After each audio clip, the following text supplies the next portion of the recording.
Satjipto Raharjo yang lahir pada 15 Agustus 1930 di Sukoharjo, Jawa Tengah, merupakan salah satu pemikir hukum terkemuka di Indonesia. Satjipto dikenal luas sebagai pelopor sosiologi hukum di Indonesia, dengan pendekatan yang menempatkan hukum dalam konteks kehidupan manusia. Pemikiran Satjipto berpusat pada konsep hukum progresif, yang memandang hukum sebagai alat dinamis untuk mencapai keadilan substantif. Baginya, hukum tidak boleh kaku atau terikat hanya pada teks undang-undang, melainkan harus mampu beradaptasi dengan perubahan sosial dan kebutuhan masyarakat.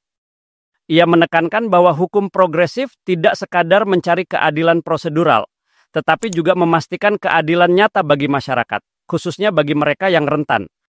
Dalam perspektifnya, hukum adalah alat untuk mencapai keadilan sosial yang lebih besar.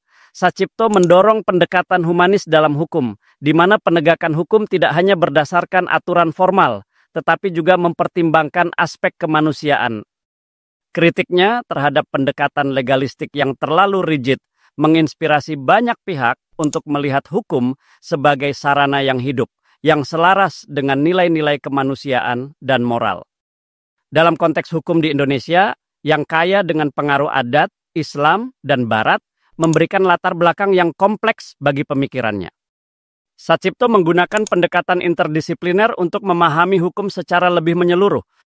Ia percaya bahwa pendidikan hukum harus mencakup pemahaman mendalam tentang sosiologi, politik, dan budaya, sehingga menghasilkan penegak hukum yang tidak hanya menguasai aturan, tetapi juga memahami realitas sosial.